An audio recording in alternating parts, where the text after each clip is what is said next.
Então, pessoal, vamos lá. Essa é a nossa página, tá? Passar rapidamente. Somos nós aí, o cardiológico, o Yuri, o Gabriel, o Francisco, o Zé Roberto e o José Vitor, o Zizi. Vou passar rápido também. Vamos para o que interessa. Vamos falar um pouco sobre o acompanhamento aí da mulher nessa fase tão importante da vida dela, que é a gestação. Então, vou falar um pouco do acompanhamento da mulher com doença cardiovascular, vou falar do planejamento familiar, vou falar da gestação e vou falar também de algumas coisas importantes para a gente compreender aí no puerpério. Então, só para a gente ter a ideia, né, que são momentos sempre importantes e um completa o outro. Não adianta ter um planejamento bom e um acompanhamento irregular da gestação, assim como a monitorização depois do puerpério. Então, são momentos que ficam interligados. É um tema extremamente importante. E eu vou mostrar para vocês que vem, pelo menos dentro da área da cardiologia, ganhando muita evidência nos últimos anos. Vou falar rapidamente sobre as mudanças fisiológicas na gestação e a implicação disso para a gente, cardiologista. Vou falar do planejamento, avaliação do risco e o ajuste medicamentoso para a mulher que está querendo engravidar. Vou falar do que é importante de você, né, como médico da paciente, avaliar na gestação e o principal, antecipar as complicações e programar o parto. E o puerpério, o que é que a gente tem que fazer para minimizar os riscos não só presentes, mas também os riscos futuros, tá? Então, eu acho que vai englobar aí a perspectiva das três ligas, tá certo? Saúde da mulher, a Alagoas e a LACAR. Então, pessoal, como eu falei, é um tema que vem ganhando bastante relevância aí na cardiologia nos últimos anos. Se vocês forem observar, as três principais sociedades que ditam as principais diretrizes aí para a gente nos últimos 2 anos se posicionaram sobre o tema. A diretriz europeia, por exemplo, em 2018 foi atualizada, e agora em 2020, então nesse ano aí, né, pré-pandemia, talvez o tema que tivesse mais em alta na cardiologia, de fato, era o acompanhamento da mulher com cardiopatia durante a gestação. Então, a sociedade americana se posicionou e a sociedade brasileira, agora em 2020, também fez um posicionamento aí sobre o planejamento familiar, o acompanhamento da gestação dessas mulheres com cardiopatia.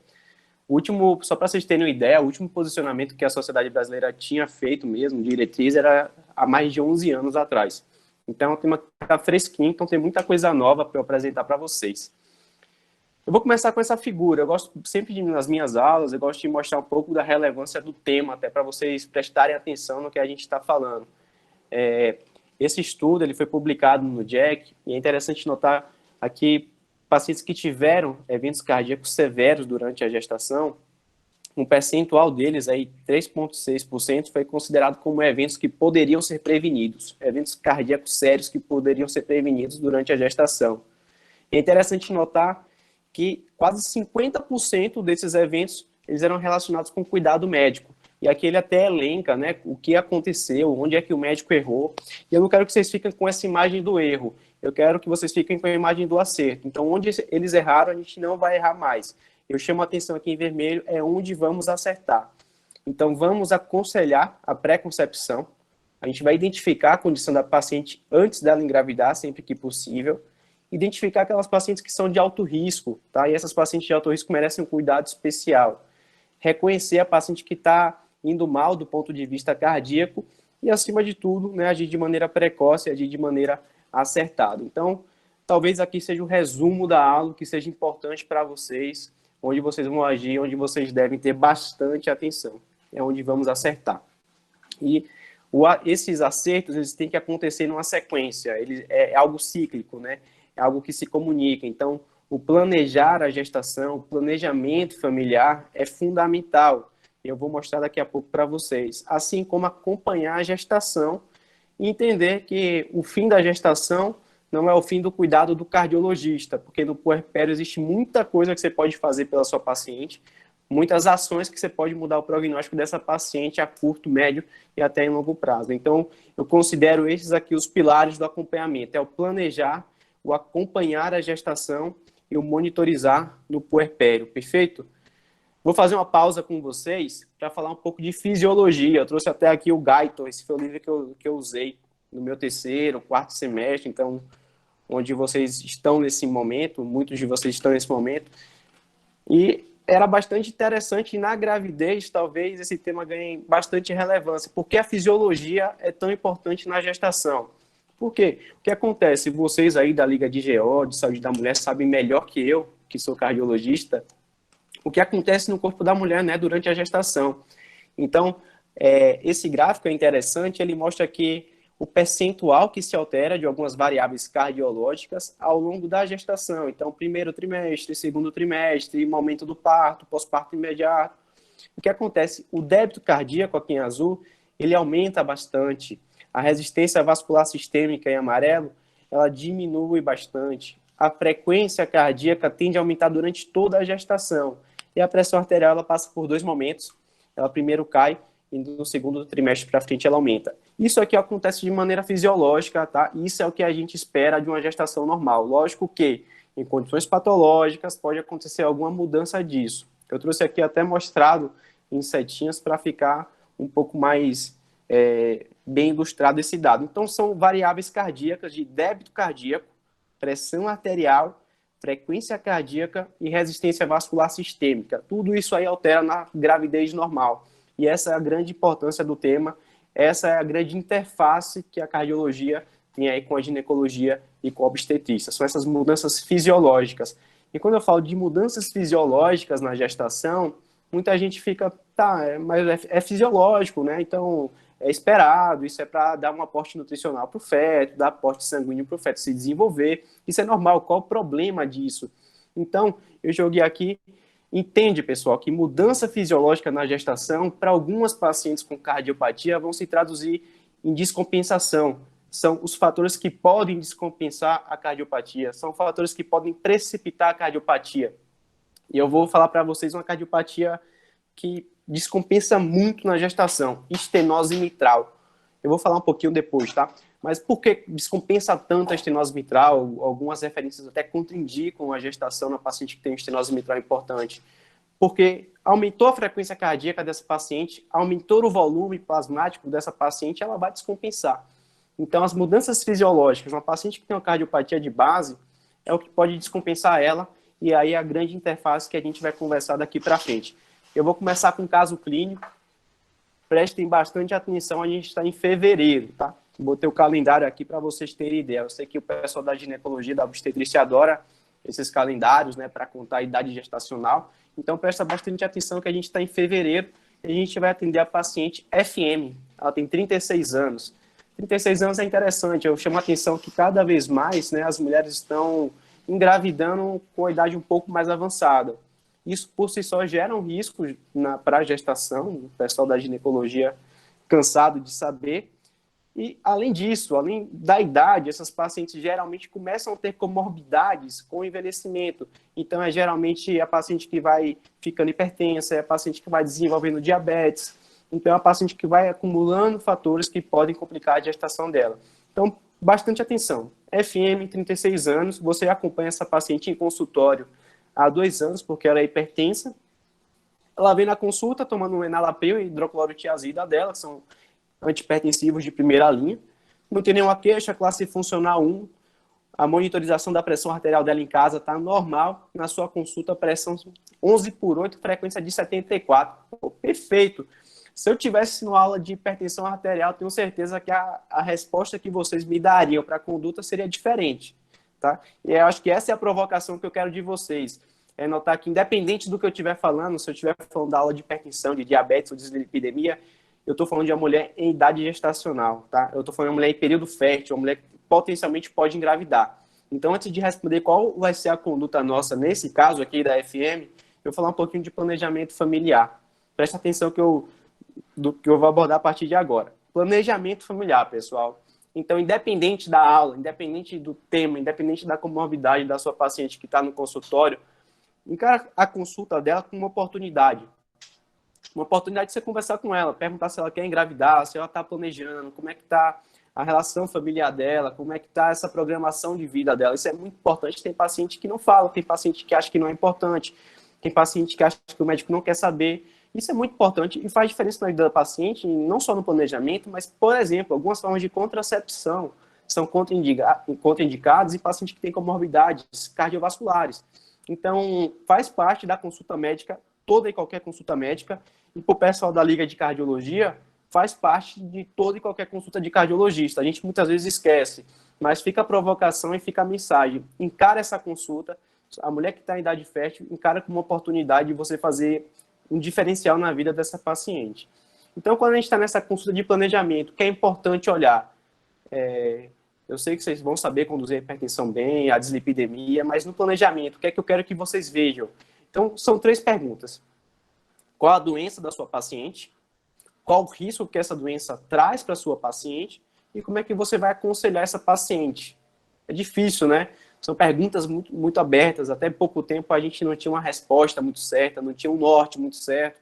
Alguns scores antigos a gente aplicava, mas o que foi visto é que esses scores eram validados em populações que não se enquadravam no perfil de mulher que está chegando para a gente nos consultórios. Então, o que é que a OMS fez? Eu trouxe essa bússola e a classificação da OMS é a nossa bússola a partir de agora, tá?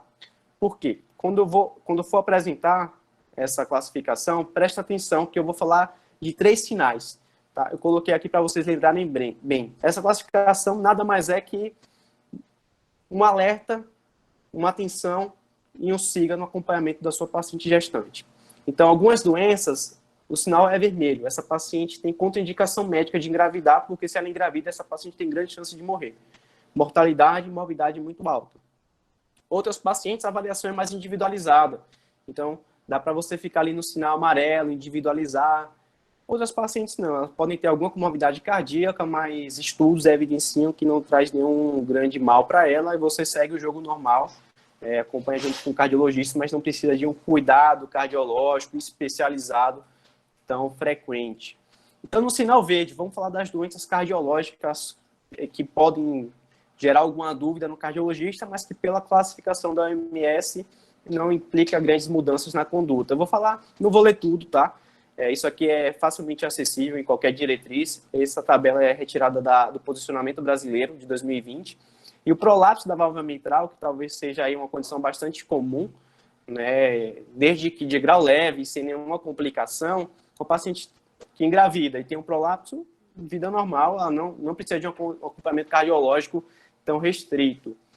O risco 2, né, então eu falei do risco 1, que é o que segue o jogo, o risco 2, aí às vezes uma paciente com arritmia, com FA, uma paciente que também não tem uma contraindicação maior, ela pode engravidar, você vai encorajar, a única coisa que tem que fazer é planejar direitinho com ela.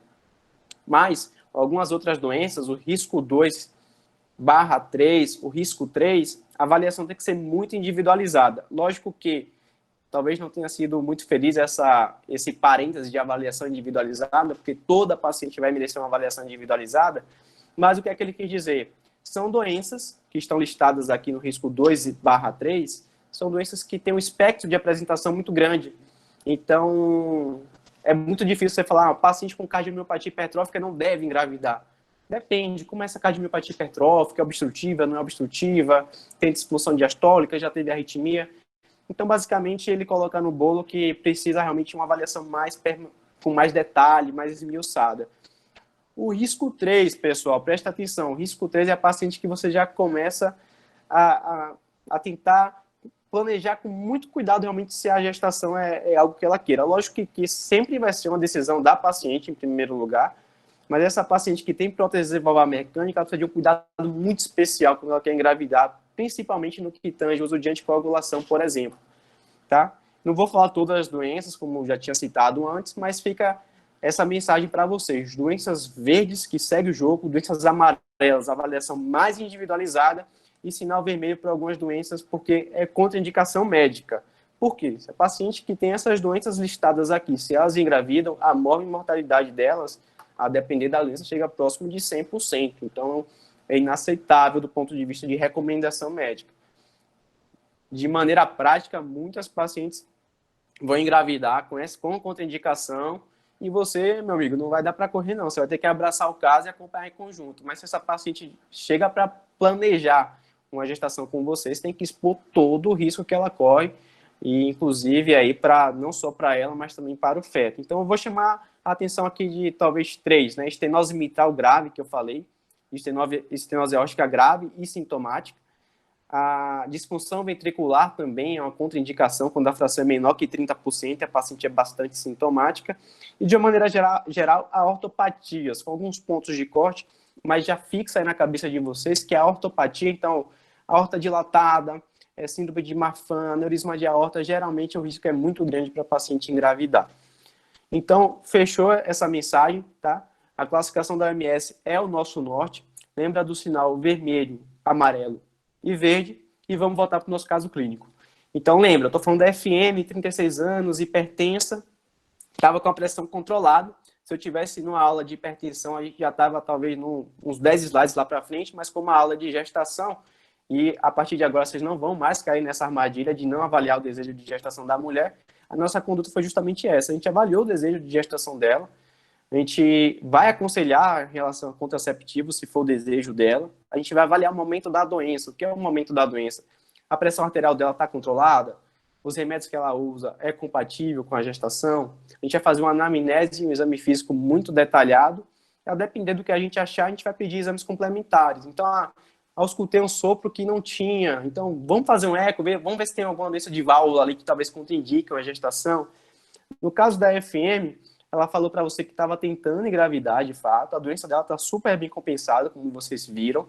Ela não está usando contraceptivo, obviamente ela quer engravidar. E, a princípio, não tem nenhuma necessidade aí de exame complementar. Faltou uma coisa fundamental. Ajuste de medicamentos.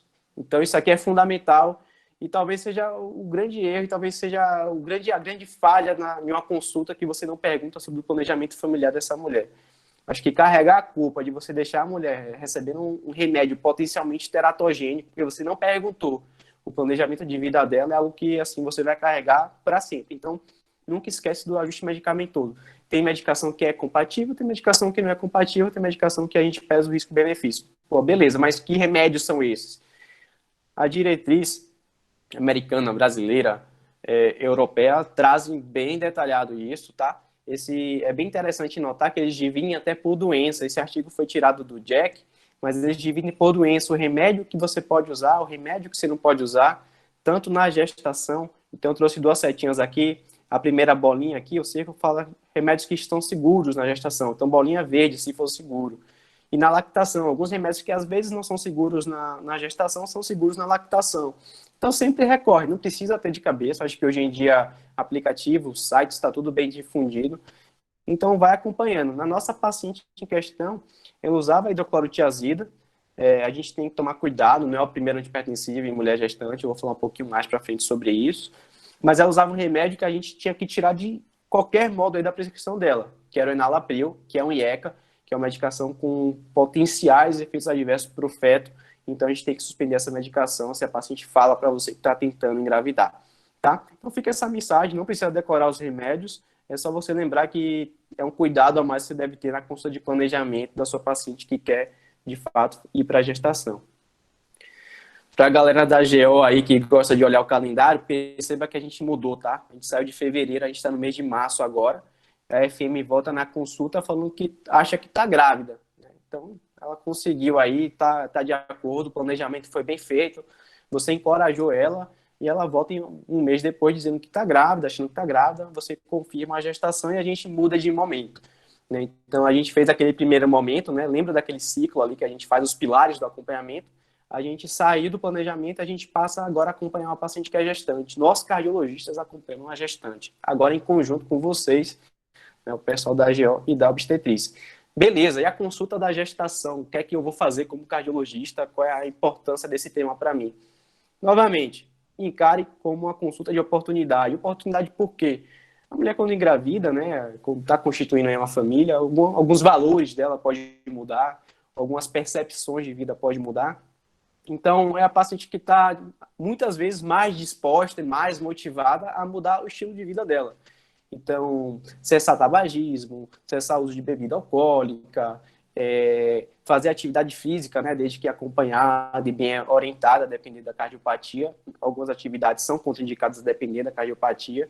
É a paciente que está mais motivada a ter uma alimentação saudável. Então, acompanha e encara esse período da gestação como uma oportunidade, tá, de fazer mudanças na vida da tua paciente.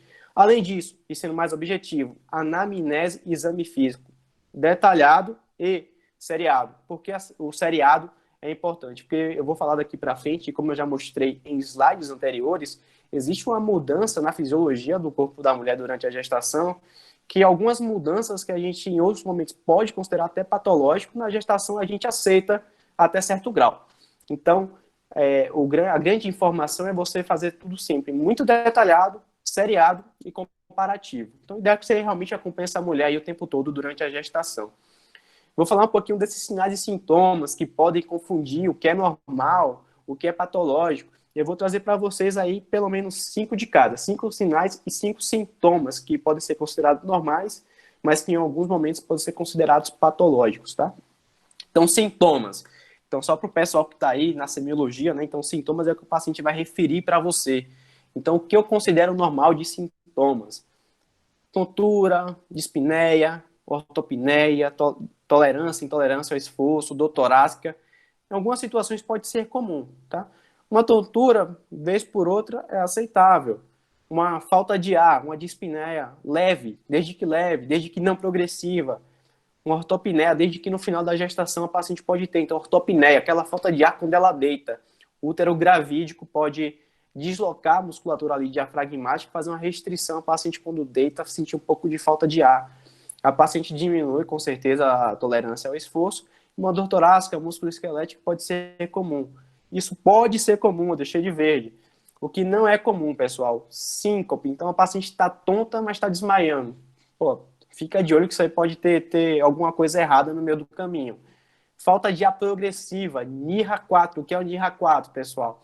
A falta de ar ao repouso. Então, a paciente que... Isso não está normal. O paciente que tem falta de ar parada, sem fazer nada, não está normal. Ortopneia, dispneia quando deita. No início da gestação é incomum. No final da gestação eu expliquei para vocês o que acontece. É algo mecânico do útero gravídico. No início da gestação, então reavalia direitinho se essa paciente não está com algum acometimento cardíaco, algum acometimento pulmonar, talvez aquela paciente que você não pediu um ecocardiograma lá no seu planejamento, talvez seja o momento de pedir agora. Tolerância ao esforço progressiva, mas chegando na fase funcional 4, ao repouso, fica de olho que pode ter alguma coisa errada.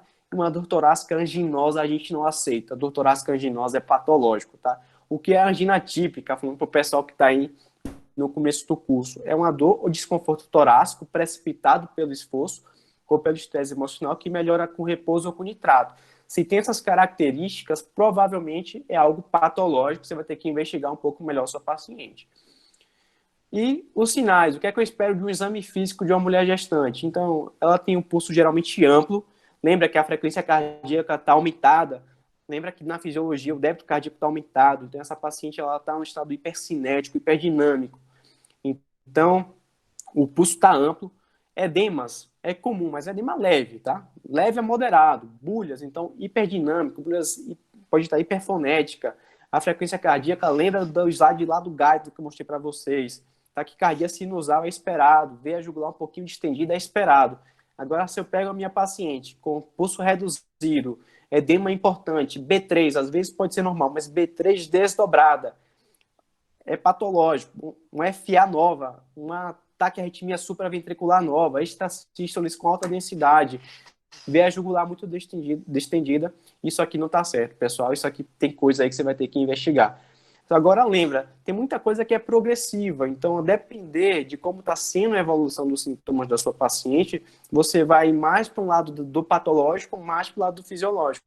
Por isso, no acompanhamento da gestante, você como médico, de qualquer especialidade que for, e agora falando especificamente com o pessoal da cardio, é exame físico detalhado, exame físico seriado, fechou?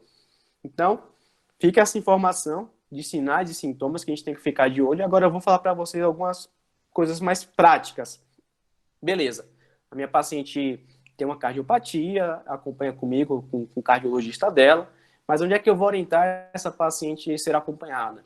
Com qual frequência eu, como cardiologista, eu vou acompanhar essa paciente? Lógico que as indicações obstétricas, as indicações ginecológicas vão seguir o jogo deles. Tá? Eu estou falando agora especificamente do nosso papel como cardiologista. Com qual frequência eu quero ver minha paciente no consultório? Quando e onde eu vou realizar o parto? Eu não, né? Vocês aí da ginecologia obstetrícia. E esse parto vai ser normal ou esse parto vai ser cesáreo? os GO vão perguntar para você, e aí, da sua parte está liberado, não está? Como é que é? Novamente, eu vou trazer a bússola, o nosso norte, né, o que vai ajudar a gente a responder essas perguntas, novamente, a classificação da OMS. Então, lembra, eu trouxe essa classificação para mostrar pacientes de risco baixo, intermediário e alto para a gestação, e essa mesma classificação ela ajuda a gente para responder essas perguntas que eu trouxe. Então, lembra do sinal vermelho, lembra do sinal amarelo, lembra do sinal verde e as doenças que estão englobadas nesses sinais. E agora eu trago para vocês essa tabela que também é da Sociedade Europeia, onde é interessante notar que, a depender do risco da paciente, ele traz para você a taxa de evento cardíaco que ela pode ter, onde você deve acompanhar essa gestação, onde deve ser o local do parto e qual o segmento mínimo que essa paciente deve ter com você, cardiologista, tá? Eu friso bem, com você, cardiologista. A parte obstétrica é um mundo à parte, é com eles.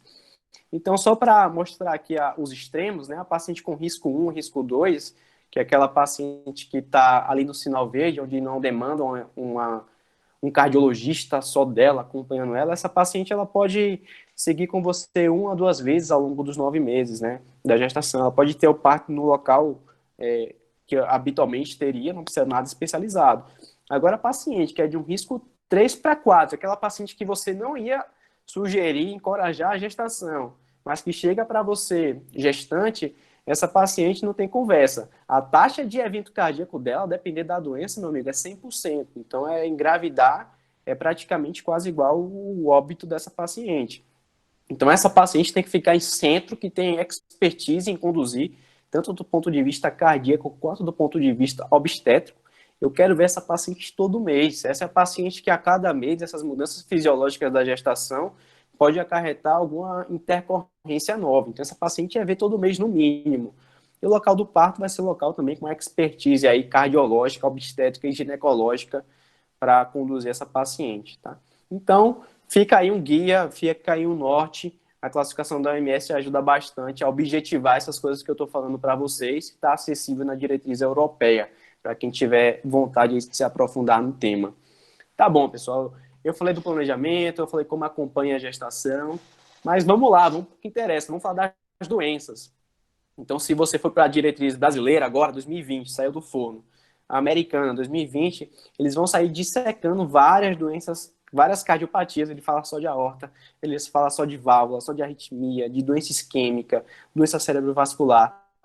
Para resumir, eles falam um tratado de cardiologia na diretriz. Eu acho que não é o objetivo da aula, até porque eu estou falando com o público também da parte ginecológica, também da parte obstétrica. Para vocês terem uma ideia, né, a Bia está aqui, não me deixa mentir, o fellow, a gente, cardiologista, a nossa formação passa por 2 anos de clínica médica, 2 anos de cardiologia, e existe lá no INCOL um programa com 1 ano a mais só para falar de cardiopatia da mulher. Então, você imagina como esse tema é amplo.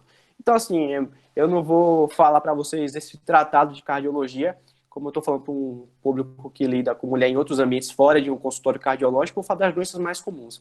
Eu vou falar de hipertensão, eu vou falar de dislipidemia, eu vou falar de uma doença que não é tão comum, mas eu tenho certeza que pelo menos uma vez na vida vocês vão ouvir falar disso, além de hoje, vocês vão ouvir falar desse tema. E eu tenho certeza que vai cair na prova de vocês em algum momento, porque é um quadro bem florido assim para a gente relatar, tá certo? Hipertensão, dislipidemia e cardiomiopatia periparto. Lembra da nossa paciente que ela é hipertensa, viu? Eu vou trazer daqui a pouco a história dela de novo, não esqueci não. Mas para falar rapidamente da dislipidemia, aqui basicamente tem duas variáveis, tá? Você vai ver qual o momento que essa paciente está, qual o planejamento de vida dessa paciente e qual a doença por trás do colesterol alto. O que eu quero dizer colesterol alto? A gente no ambulatório aqui do INCOR, a gente tem um ambulatório só de dislipidemia. A gente pega todo tipo de mutação genética, hipercolesterolemia familiar. Não é um paciente que habitualmente vai estar na vida aí de uma maneira geral. Então, essa paciente, a gente até aceita usar algumas medicações. Mas para paciente normal, interessante que a diretriz traz o paciente normal aqui e divide as outras dislipidemias, né, que tem caráter mais genético. Mas para paciente normal, eu quero que vocês foquem nessa paciente, que é a paciente de consultório, de dia a dia. O mais importante é saber que a estatina, que é a medicação que a gente mais usa, simvastatina, atorvastatina, para aquelas que não estão controlando, a simvastatina é extremamente mal recomendada, não recomendada na paciente que quer engravidar.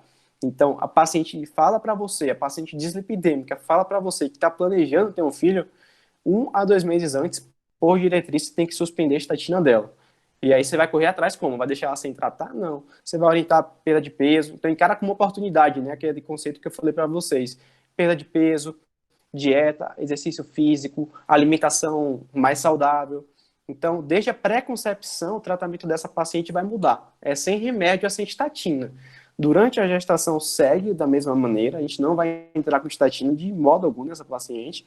E até durante a lactação. Então, lembra aí do ciclo, né? O planejamento, a gestação e o pós-parto, a gente não vai dar estatina para essa paciente, o nosso foco vai ser em mudança do estilo de vida. Tá? Então, a dislipidemia, que é uma doença bastante comum, vocês vão entrar em contato com esse tipo de paciente a todo momento, com certeza. Então, lembra, se ela quer engravidar, pessoal, vê a estatina dela e não deixa ela com estatina não, tá? Faz um planejamento bonitinho, tira a estatina dela 1, 2 meses antes, orienta a mudança de estilo de vida e muda o caminho da gestação dessa paciente com uma medida aí tão simples. Eu falei que eu ia voltar com o caso da FM, tá ela aqui, ó, trouxe ela aqui embaixo, já gestante, né? Na 28ª semana de gestação. O pessoal da GEO que adora calendário, eu botei um setembro aqui em cima para vocês verem, tá? E essa paciente, ela vem para você falando que tá um pouco mais cansada, mas assim, é um cansado que não tem limitação maior. Então, é aceitável durante a gestação, lembra, né, da fisiologia, é aceitável.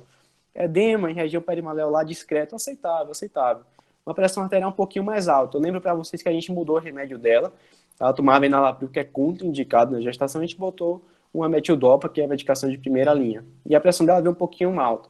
E agora eu vou falar rapidamente dos distúrbios hipertensivos da gestação.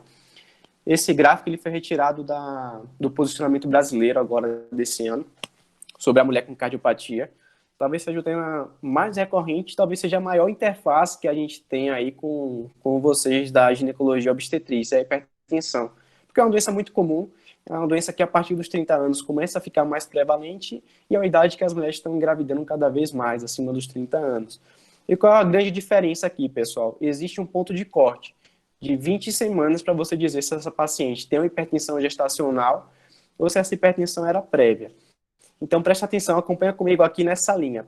Você está na consulta com a paciente, a pressão é 140/90, então, aqueles valores de corte normal para definir hipertensão, tá? Não tem nenhuma novidade em relação a isso.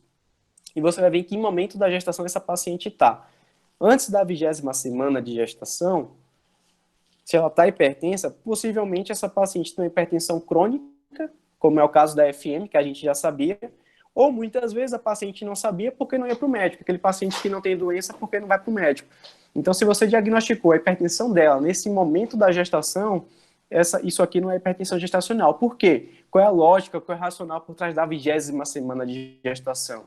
A fisiopatologia da hipertensão gestacional está muito relacionada com a segunda onda de invasão trofoblástica. Isso ocorre próximo da 20ª semana de gestação. Então, para a paciente ter hipertensão por conta disso, é porque teve algum problema nesse momento da gestação dela. Então, esse é um ponto de corte, esse é o racional para dizer se a hipertensão é secundária à gestação ou não. Dentro da gestação, a gente tem outros espectros de distúrbios hipertensivos.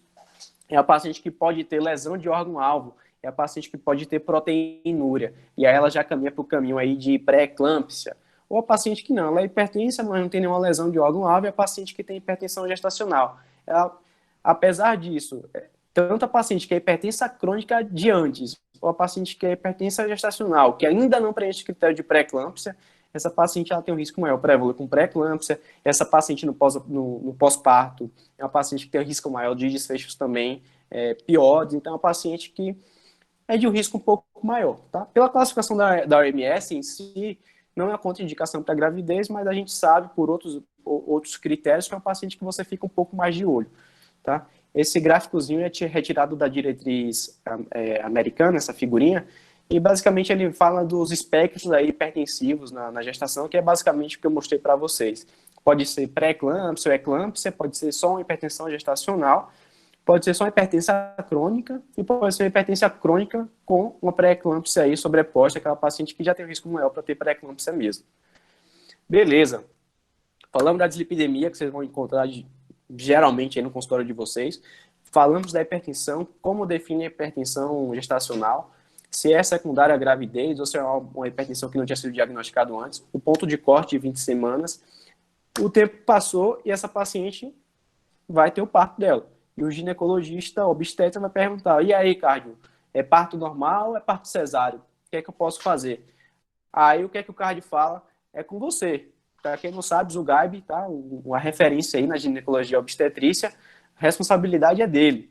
Exceto duas situações, botei um asterisco aqui, duas situações que o cardiologista vai sugerir o parto cesáreo. Paciente com aortopatia grave e paciente que está usando Marevan até 5, 7 dias antes aí do trabalho de parto. Por quê? Porque o Marevan, a gente sabe, ele é um anticoagulante, ele não é proscrito na gestação, a gente tem que fazer, paciente que tem indicação de anticoagular, a gente faz um joguinho ali com o Marevan, a diretriz é bem detalhada, então a gente evita fazer no primeiro trimestre, ele está relacionado a algumas doenças do feto, principalmente nesse período de formação fetal, mas em alguns momentos, segundo trimestre, às vezes é aceitável. Se essa paciente está tomando Marevan, o que acontece? O Marevan, ele ultrapassa a barreira placentária e o feto também vai estar. Então, se a paciente está há pouco tempo ali do trabalho de parto ainda com Marevan recirculante, o feto também está. E lembra aí como é o parto vaginal, pessoal. É um bebê com a cabeça grande, passando por um canal de parto pequeno, ele vai ali tentando lutar e saindo. Imagina um paciente com um feto ali, um bebê com discrasia sanguínea, com o INR alargado, com predisposição a sangrar, passando por aí. A chance de fazer uma hemorragia intracraniana é enorme. Então, nesses casos, o cardiologista vai falar para o obstetra, meu amigo, faz cesárea, eu sei que é um procedimento cirúrgico, que tem risco de sangrar também, mas é o risco e benefício que a gente vai pontuando e balanceando o tempo todo. Outras situações, a depender da diretriz, a depender da sociedade, elas vão colocar uma tendência a ser o parto cesáreo ou uma tendência ao parto normal. Então, fica com a informação fundamental, que quase sempre o objetivo vai ser o parto normal. Beleza? Mas e agora? Quando realizar o parto? Em que momento a indução do parto? O paciente está chegando ali na 37ª, e aí induz o parto agora ou não? A recomendação por diretriz é esperar. A indução vai acontecer na 39ª ou na 40ª semana. Tá bom? Então a gente pegou essa paciente no planejamento familiar, conversou, acompanhou a gestação, viu o risco dela, viu com qual frequência eu queria ver, indicamos aí ao obstetra qual vai ser a via de parto que ela vai fazer e induzimos o parto, orientamos a indução do parto nesse período e agora a gente chega no momento do puerpério. Né? Para alguns seria um momento que acabou meu papel, foi tudo bem na gestação, acompanhei direitinho, planejei, agora acabou minha parte, volto daqui a 6 meses. Não é bem assim. Tá? O puerpério, novamente, observa aqui que a gente já está também, o ano está correndo, a gente está em setembro já. Observa que o puerpério, de novo, é uma consulta de oportunidade. Eu vou ser chato nisso. Por que oportunidade, pessoal?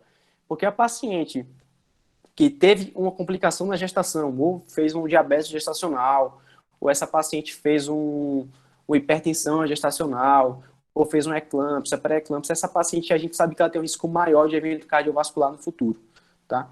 Então, você tem que acompanhar essa paciente. A gestação acabou dando uma chance para ela, entre aspas, de mostrar alguma potencial gravidade no futuro. Encara como uma consulta de oportunidade. Então, reforça a perda de peso. Lembra a primeira consulta lá de acompanhamento quando ela engravidou? Reforça a atividade física, cessação de tabagismo, monitorizar PA, glicemia capilar. Você pode estar antecipando, né, complicações futuras da tua paciente. Ela está até aqui já com um bebezinho sorridente, mas não é só isso, tá? Além dessa oportunidade, a gente precisa monitorizar essa paciente.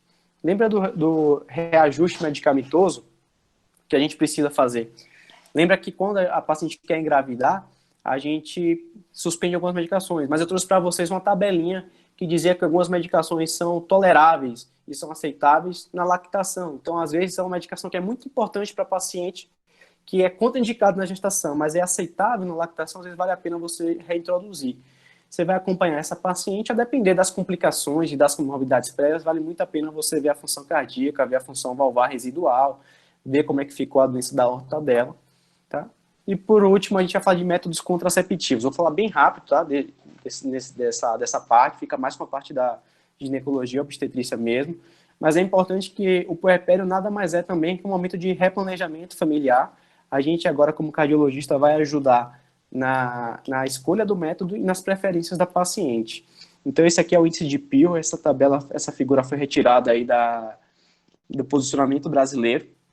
O índice de Peel, para quem não tem conhecimento, ele fala muito a efetividade do método. E aqui em cima são os métodos mais efetivos. Você tem menos de uma gravidez em 100 mulheres que usam o método em um ano. E aqui eu deixo um super trunfo do cardiologista, tá? Que é o DIU. Vocês vão entender por quê. Porque quando a gente vai indicar a contracepção da mulher, a gente tem que sempre avaliar riscos e benefícios. E como eu disse, cardiopatias, por vezes, são pioradas e contraindicadas em alguns métodos contraceptivos. Existe uma tabela de classificação da Sociedade Brasileira que ela classifica os métodos contraceptivos de 1 a 4. O 1 e o 2 são métodos que são muito aceitáveis, onde os benefícios do método, a depender da cardiopatia, vale a pena você introduzir. E o 3 e o 4 são métodos que você tende a não usar, tá? O 4 é contraindicado você usar, a depender da cardiopatia. Na diretriz brasileira, existe aí várias tabelas que eu estou mostrando para vocês, que a depender da doença, então, por exemplo, hipertensão arterial sistêmica, a depender de como essa doença está, os métodos, contracepção combinada, DIU, somente progestagênio, ele vai ser classificado em risco 1, risco 2, risco 3, risco 4, e aí você vai vendo pela tabela. Mas porque eu falei que o DIU é o super trunfo do cardiologista, observa aqui, ó, o DIU de cobre é quase sempre em várias doenças, então aqui em pacientes diabéticas, em pacientes com doença valvar, em pacientes que têm cardiopatia congênita, que já teve evento prévio. Então, o DIU quase sempre é utilizado. Mas, assim, minha sugestão como cardiologista, não assuma isso para você, tá? Tenha conhecimento, vai para a literatura, pega informação, mas é uma decisão muito compartilhada com a paciente e com o ginecologista obstetra dela, tá? Então, encare como oportunidade esse momento do puerpério para você prevenir o risco cardiovascular futuro. Monitorize a sua paciente no pós-parto e escolha aí o método contraceptivo junto com a tua paciente, são as 3 informações. 4 meses após o parto, voltando aí para o caso da FM, né? A gente está acompanhando ela no puerpério, 4 meses após o parto, ela volta na tua consulta, uma consulta extra, você não estava esperando esse atendimento, porque ela estava com dispneia paroxística noturna, ortopneia. Então, lembra da ortopneia que eu falei para vocês lá? Não é comum agora, né? O útero gravídico já foi embora, o bebê já nasceu. Edema de membros inferiores bilateral. Essa paciente tem cansaço aos mínimos expostos, ela tem um diagnóstico sindrômico de insuficiência cardíaca. E na gestante, quando a gente fala de insuficiência cardíaca, entre outras hipóteses, pense em cardiomiopatia periparto. Ah, Yuri, é comum? Não é comum. No INCOR, que é Centro de Referência em Cardiologia, eu vi poucas vezes. Mas é uma questão que, assim, você tem que entrar no seu leque de diagnóstico diferencial e em paciente, e sempre cair em prova. É muito interessante que o pessoal adora esse tipo de doença. Eu vou trazer um caso real para vocês. Esse exame é um ecocardiograma, tá? Para o pessoal que não tem muita familiaridade. Deixa eu tentar dar o play aqui. Não está indo. Pronto, foi. É interessante aqui. Isso aqui é uma janela para externar o eixo longo, tá? E mostra que aqui é o ventrículo esquerdo com muita disfunção, pessoal. Esse ventrículo quase não bate. Uma outra janela mostrando que também tem acometimento do ventrículo direito. Eu trouxe para ilustrar para vocês que esse é um caso da vida real, um paciente que eu acompanhei na UTI, paciente jovem de 21 anos, que teve uma gestação, fez uma cardiomiopatia periparto na primeira gestação, então ela fez uma insuficiência cardíaca nova. Essa paciente engravidou novamente, lembra aí que por diretriz era contraindicada ela engravidar, mas ela engravidou novamente, e ela internou na UTI em choque cardiogênico, assim, franco, e ela só melhorou quando a gente teve que interromper a gestação. Então, de novo, aqui o ventrículo esquerdo praticamente não bate, né? Então, parado. Então, assim, é muito anedótico. Eu quis trazer essa figura aí, esse ecocardiograma, para vocês verem como é interessante. Por ser da vida real, acho bem legal para ilustrar. Então, a cardiomiopatia periparto, aí 6 tópicos rapidamente para a gente encerrar aqui a nossa conversa. Ela é definida como uma insuficiência cardíaca nova, né, uma fração de ejeção menor que 45%, que começa no último mês da gestação, mas que pode acontecer até o 5º mês aí, do pós-gestação. Geralmente ocorre no 1º mês, mas até o 5º mês é aceitável que a paciente tenha uma disfunção e que você chame ela de cardiomiopatia periparto. E, geralmente em mulheres mais idosas, 35 anos. Lembra que a FM tinha 36 anos. Hipertensão, diabetes e obesidade são fatores de risco. A notícia boa é que a maioria dos casos vai recuperar e a sobrevida das pacientes não é ruim. Das insuficiências cardíacas, talvez é que tenha a melhor sobrevida. Algumas não recuperam. E o mais importante é contraindicação à outra gestação, tá? Na maioria das diretrizes é contraindicação, é risco 4 da OMS se essa paciente engravidar de novo, tá bom? Então fica esse slidezinho aí, 6 tópicozinhos da cardiomiopatia periparto. Tenho certeza que alguma vez na vida de vocês vão responder uma questão disso, vocês vão lembrar da gente do cardiopontológico. Pessoal, então mensagens para casa aí.